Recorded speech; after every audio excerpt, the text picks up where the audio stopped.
네, 아까 읽었던 본문 창세기 21장 8절에서 21절 말씀이고요. 사라의 하나님, 하갈의 하나님이라는 제목으로 함께 나누고자 합니다. 네. 여러분, 지금 이 그림 혹시 보이세요? 보이시나요? 여러 그림이 겹쳐져 있는 그림인데요. 이 겹쳐져 있는 그림 중에 가장 먼저 눈에 띄는 동물을 통해서 자신의 성향을 알아보는 심리 테스트래요. 이거를 주의 깊게 막 이렇게 관찰하면 안 되고 처음에 딱 봤을 때 가장 먼저 눈에 들어오는 동물이 뭔지를 봐야 되는 겁니다. 뭐가 보이세요? 이게 말을 들을 수가 없으니 좀 답답하긴 하네요. 네, 설교 시간에 웬 뜬금없이 심리 테스트 이야기인가 하시겠지만 저는 성경이 마치 이런 그림 같거든요. 성경은 한 가지 명확한 그림으로 보여지지 않고 읽는 사람에 따라 매우 다른 그림을 발견하도록 고안된 그런 책인 것 같아요. 오늘 설교 제목에서처럼 성경에서 보이는 하나님이 사라의 하나님으로 보일 수도 있고 또 하갈의 하나님으로 보일 수도 있는 거예요. 여기에 성경의 신비가 있는 것 같습니다. 왜냐하면 아마도 성경이 전하는 하나님이 하갈의 하나님으로만 명확히 보인다면 성경은 이미 오랜 전에 권력자들에 의해서 폐기 처분되고 지금까지 우리 손에 전해지지 않았을 것입니다.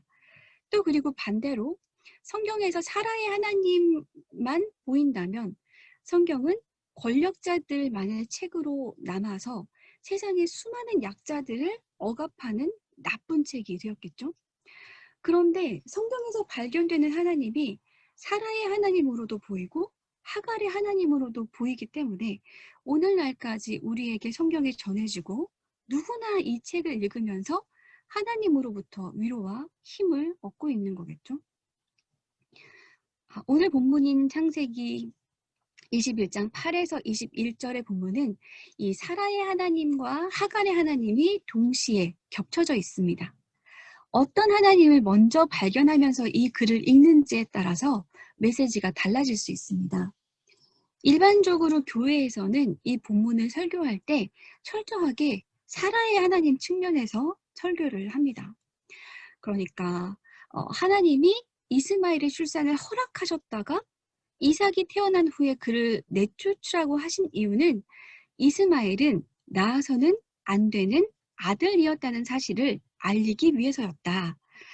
약속된 상속자인 이삭과 하나님의 약속을 끝까지 신뢰하지 못하고 실수로 낳은 이스마엘을 서로 비교시키기 위한 것이었다. 이런 식으로 말을 하거든요.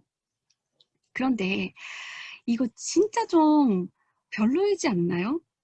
하나님이 나쁜 예로 사용하기 위해서 사람을 태어나게 했다는 그 발상 자체가 너무 별로인 것 같아요. 그러니까 그런 해석은 하나님을 좀 나쁜 신으로 만들어버리고 그리고 사람들을 어떤 믿음 강박증 환자처럼 그렇게 만들어버리는 것 같습니다. 정말 하나님은 태어나지 말아야 할 존재로 이스마엘을 여기셨을까? 성경은 정말 이스마엘을 이삭과 비교하면서 우리에게 어떤 믿음의 교훈을 주려고 하려던 걸까? 자, 오늘 본문을 들어가기 전에 이스마엘의 출생을 한번 먼저 살펴보도록 하겠습니다. 지금 보시는 그림은 산드로 보티첼리의 수태고지라는 작품입니다. 대림절 넷째 주일을 맞이하는 우리에게 이 장면은 더욱 특별하죠. 가브리엘 천사가 마리아에게 찾아와서 네가 잉태하여 아들을 낳을 것이다. 그 이름을 예수라고 해라. 이렇게 말하고 있습니다. 우리가 이걸 수태고지라고 하는데 자, 여기서 질문하겠습니다. 구약에서 가장 최초의 수태고지는 누구에게 있었을까요? 하와일까요? 사라일까요? 자, 다 아닙니다. 바로 하갈입니다. 사라는 자신의 여종이었던 하갈을 본인 스스로 대리모로 딱 정해놓고서 막상 하갈이 아브라함의 아이를 잉태하자 학대를 하기 시작하죠. 학대를 견디다 못해서 하갈이 도망쳐 버렸는데 그때 천사가 하갈에게 나타나서 이렇게 말을 합니다. 너는 임신한 몸이다. 네가 아들을 낳게 될 텐데 그 이름을 이스마엘이라고 하여라. 네가 고통 가운데서 부르짖는 소리를 주님께서 들으셨기 때문이다. 이렇게 수태고지를 합니다. 이스마엘은 이삭과 비교하기 위한 나쁜 예로 이 세상에 태어난 것이 아니라 하갈이 고통 가운데 부르짖는 소리를 들으시고 하나님이 지키고 보살펴 주신 소중한 생명입니다. 그래서 이 이스마엘이라는 이름 뜻 자체가 하나님께서 들으셨다, 이런 이름이에요. 하나님은 애굽에서 고통받는 이스라엘 민족의 신음소리를 들으시고 출애굽이라는 기적적인 이런 사건을 행하시는 하나님이고, 그리고 아브라함과 사라를 선택하셔서 그들을 민족의 아버지, 어머니로 삼고 이삭을 주시는 하나님이시지만, 이걸 무슨 성경 퀴즈대회 공부하듯이 이것만 기억하고 나머지를 잊어버리고 넘어간다면 이 모든 사건들에 앞서 있는, 먼저 이집트 여종 하갈의 부르짖는 소리를 들으셨고 또 구약 성서 최초의 수태고지를 이 이집트 여종 하갈에게 하신 우리 하나님을 우리가 다 놓쳐버리게 되는 거죠. 오늘 본문은 이 하갈의 하나님을 기억하면서 한번 보았으면 좋겠습니다. 8절은 이삭이 자라서 젖을 떼게 되었다는 사실을 알리며 시작됩니다. 고대 사회에서는 3살까지 젖을 떼지 않았다고 해요. 그러니까 유아 사망률이 되게 높은 때여가지고 이 3살이 되어서 젖을 떼는 시기가 되게 중요한 의미가 있었던 거죠. 그래서 오늘 본문에서 아브라함이 이삭 젖을 떼는 기념으로 큰 잔치를 벌이는 것은, 아, 이 아이가 이제 죽지 않고 계속 살겠구나, 이런 축하의 의미이면서 이것은 곧 이 아이가 이제 상속자로 확정되는 순간이라고 할 수 있는 것입니다. 오늘 본문을 보면 바로 그것이 문제였던 것 같아요. 한글 성경에서는 9절에서 이집트 여인 하갈과 아브라함 사이에 태어난 아들이 이삭을 놀리고 있었다라고 적고 있지만, 사실 원문에서 이 단어가 놀리다라는 단어는 아니에요. 이 똑같은 형태 단어가 창세기 26장 8절에 딱 한 번 더 사용되는데, 이삭이 리브가를 안고 있다는 표현을 할 때 사용되거든요. 그래서 뭐 어떤 사람은 이거를 이스마엘이 이삭을 성희롱했다라고 해석을 하기도 하는데, 그렇기보다는 그냥 둘이 놀고 있었다로 보아도 무리가 없을 것 같습니다. 실제로 헬라어 성경인 70인역과 라틴어 성경인 불가타에서는 이스마엘하고 이삭하고 같이 놀고 있었다는 식으로 적고 있습니다. 그러니 오늘 우리가 이 선입견을 제거하고 보자면, 이거는 이스마엘이 이삭을 조롱한 게 아니라 이스마엘의 어떤 인성에 문제가 있었던 것이 아니라 그냥 사라의 눈에 두 아이가 이렇게 하나의 앵글에 잡힌 것, 그것 자체가 문제였던 것 같습니다. 내 아들이 상속자로 확정되는 그날, 그 단독 상속자의 지위를 위태롭게 만들 어떤 존재가 내 아들 옆에 같이 눈에 들어오는 게 문제였던 거죠. 10절이 이것을 확인해 줍니다. 만약에 정말 이스마엘이 조롱한 것이 문제였다면 이삭이 이스마엘과 가까이 지내는 것이 싫다고 내쫓으라고 말했을 텐데, 사라는 저 여종의 아들이 내 아들 이삭과 유산을 나누어 가질 수 없다, 그렇게 말하면서 내쫓으라고 하거든요. 당시 고대 근동법에는 노예가 낳은 자식이라고 하더라도 아버지인 주인의 재산을 나누어 가질 법적 권리가 있었다고 합니다. 근데 아이러니하게도 이 노예의 인권을 보호하는 듯한 법 때문에 오히려 오늘 본문처럼 수많은 하갈과 이스마엘 같은 사람들이 집에서 쫓겨났을지도 모르겠습니다. 결국 돈을 손해보고 싶어 하지 않는 사람들 때문에 이스마엘과 하갈은 먹거리 얼마와 물 한 가죽 부대를 받고 집에서 쫓겨나게 되는 거죠. 자신들이 필요할 때는 없으면 안 될 것처럼 막 그렇게 굴다가 이제 필요 없어졌으니, 아니 방해가 되니까 아무 배려 없이 냉혹하게 냉정하게 잘라내버리는 겁니다. 아무리 고대 사회라고 하더라도 지금 아브라함과 사라가 하는 행동은 전혀 옳지 않은 행동이라고 할 수 있겠습니다. 신명기 15장 12에서 14절에 이렇게 적혀 있습니다. 당신들 동족 히브리 사람이 남자든지 여자든지 당신들에게 팔려와서 6해 동안 당신을 섬겼거든 7째 해에는 그에게 자유를 주어서 내보내십시오. 자유를 주어서 내보낼 때 빈손으로 보내서는 안 됩니다. 당신들은 주 당신들의 하나님으로부터 복을 받은 대로 당신들의 양떼와 타작마당에서 거둔 것과 포도주 틀에서 짜낸 것을 그에게 넉넉하게 주어서 내보내야 합니다. 라고 적고 있습니다. 물론 이 규정은 출애굽 이후의 규정이고 히브리 동족에 대한 법규이긴 하지만 종으로 있다가 내보내는 이들에게 빈손으로 보내면 안 되고 넉넉하게 주어서 내보내는 것이 맞다라는 생각이 이들에게 있는데 이거는 갑자기 드는 생각이 아니라 동서고금을 막론하고 동일하게 적용되는 어떤 인간의 도리 같은 것이라 볼 수 있겠죠. 더군다나 이스마엘은 지금 아브라함이 낳은 자식인 것입니다. 12절에서 하나님이 사라가 말한 대로 해라 라고 말씀하셨다고 해서 먹거리 얼마와 물 한 가죽 부대를 주고 쫓아낸 아브라함의 행동은 결코 정당화될 수 없습니다. 하나님은 그런 지시를 내린 적이 없기 때문입니다.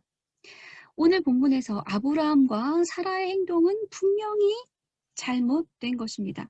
성경에는 누구 한 명 완벽한 의인이 나오지 않고 그들의 잘못을 정직하게 서술을 하고 있는데 우리가 괜히 그들을 믿음의 조상이야 막 이렇게 변호하면서 성경을 읽을 필요는 없습니다. 성경은 의인들의 이야기가 아니라 죄인들인데 그럼에도 불구하고 그 사람을 끝까지 포기하지 않으시는 하나님의 이야기이기 때문입니다. 하갈은 길을 나서서 이제 브엘세바 빈들에서 정처 없이 헤매고 다니고 있습니다. 아마도 아브라함의 집뿐만 아니라 그 마을에 머무는 것 자체가 허락되지 않았겠죠.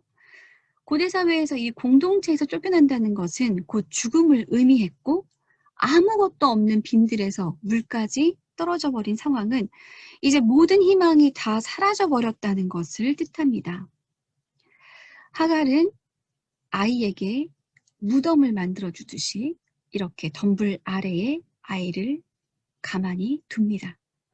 그리고는 죽어가는 아이를 참아 볼 수가 없어서 화살 한바탕 거리만큼, 그러니까 화살을 쏘아서 닿는 거리만큼 떨어져서 아이를 바라보며 울음을 터뜨립니다.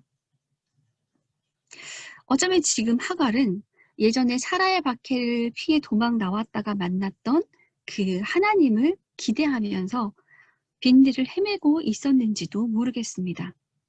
그래서 바로 그때 하나님이 나에게 약속하셨던 그 아이를 뉘어놓고 고통스럽게 울부짖으면서 하나님을 소환하고 있는 것인지도 모르겠습니다. 그때 당신이 나에게 했던 약속이 무엇이었나요? 결국 이렇게 나와 내 아이가 죽는 것이 당신이 바라던 일이었나요? 당신의 마음이 변했나요?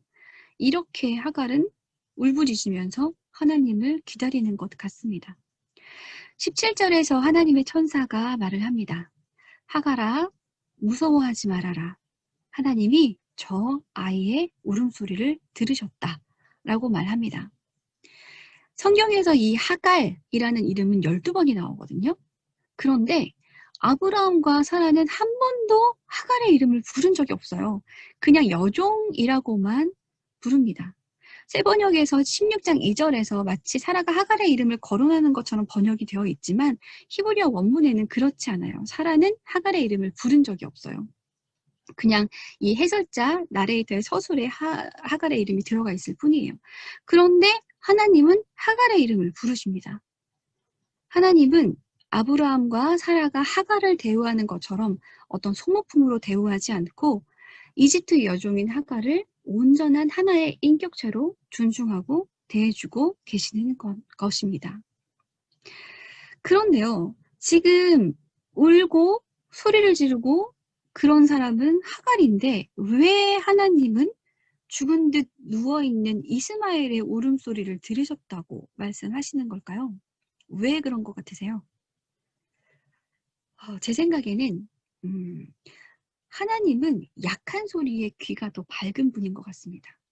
하나님은 더 약하고 더 여리고 더 죽은 것 같은 그 소리가, 그 꺼져가는 소리가 천둥 소리처럼 크게 들리는 분인 것 같습니다.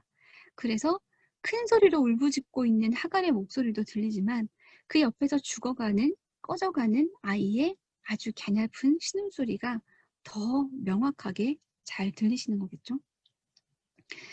자, 이제 하나님은 하갈의 눈을 밝히셔서 하갈이 샘을 발견하도록 하십니다. 없던 샘이 만들어진 것이 아니라 샘이 원래 그 자리에 있었습니다. 하나님의 구원의 손길은 항상 우리 곁에 있는데 우리는 종종 그것을 발견하지 못하고 그냥 마냥 주저앉아 있곤 합니다. 하나님은 이제 하갈의 눈을 밝히셔서 샘을 발견하게 하시고 이스마엘에게 그 물을 먹일 수 있게 하십니다. 그리고 20절에 보면 하나님은 이스마엘이 자라는 동안에 그 아이와 늘 함께 계시면서 돌보셨다고 적고 있습니다.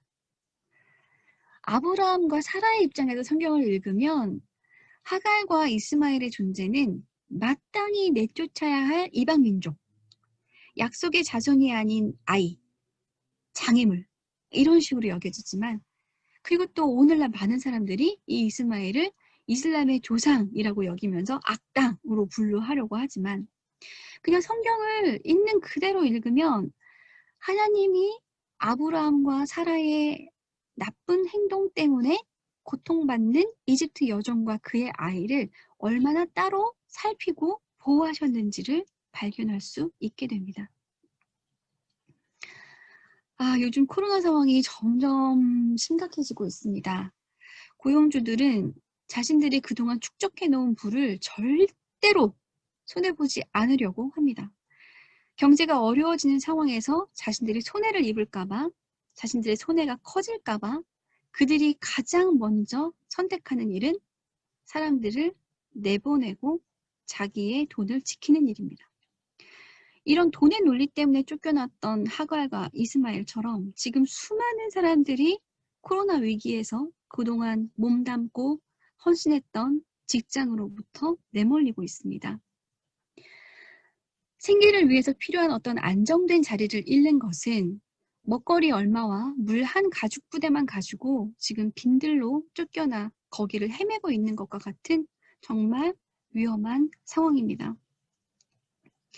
코로나 이후에 폐업과 실업이 늘어서 지금 우리나라 국민 절반이 49%가 경제적 어려움을 겪고 있다고 합니다. 너무 힘든 상황이지만 아브라함과 사라가 한 번도 불러주지 않았던 그 이름을 하나님이 기억하고 불러주신 것처럼 빈들에 내몰린 모든 사람들을 주님께서 그 이름을 불러주시고 다가와 주시길 간절히 기도하게 됩니다. 이 땅의 모든 하갈과 이스마엘이 무서워하지 말아라. 내가 너를 알고 있다. 내가 너에게 일을 행할 것이다. 하는 그 음성을 듣게 될 수 있으면 좋겠습니다. 그래서 우리 곁에 있는 우물이 보여지고 이 땅의 모든 하갈과 이스마엘들이 그 우물에서 새 삶을 살아갈 수 있게 되기를 주님의 이름으로 간절히 축원합니다. 오늘은 대림절 넷째 주일입니다. 성탄의 주인공은 예수님이시죠. 그런데 우리가 어떤 예수를 기다리는지에 따라 성탄의 모습은 매우 달라질 것 같습니다. 사라의 하나님과 하갈의 하나님이 다른 것만큼이나 다를 것 같습니다. 세상의 왕을 기대하고 궁전에서 구원자가 태어나리라 기대했던 이들은 예수를 만나지 못했습니다. 예수는 초라하고 냄새나는 마구간에 계셨기 때문입니다. 어쩌면 비정상적인 임신을 경험하고 출산을 앞둔 마리아와 몸을 누일 곳 없는 아기 예수는 오늘 우리 곁에 계속 살아가고 있을 것입니다. 가장 작은 자의 모습을 하고 냄새나고 누추한 곳에 계신 예수를 우리가 놓치지 말아야 할 것입니다. 네, 함께 기도하겠습니다. 사랑의 주님, 오늘 저희는 하갈과 이스마엘을 특별히 살피시는 하나님, 고통의 소리에 민감하신 하나님을 보았습니다. 하나님, 오늘날 돈의 논리로 내몰린 모든 이들을 주님께서 특별히 보호하여 주십시오. 세상이 볼 수도 없고 경험할 수도 없는 그 하나님을 가까이 경험하면서 주님의 동행하심을 매일 느끼고 주님의 공급하심을 날마다 매 순간 체험하면서 살아가게 해주십시오. 주님께서 모든 고통받는 이들의 신음소리를 들으시고 응답해 주실 것을 간절히 믿고 바랍니다. 사랑이신 주 예수님의 이름으로 기도드렸습니다. 아멘.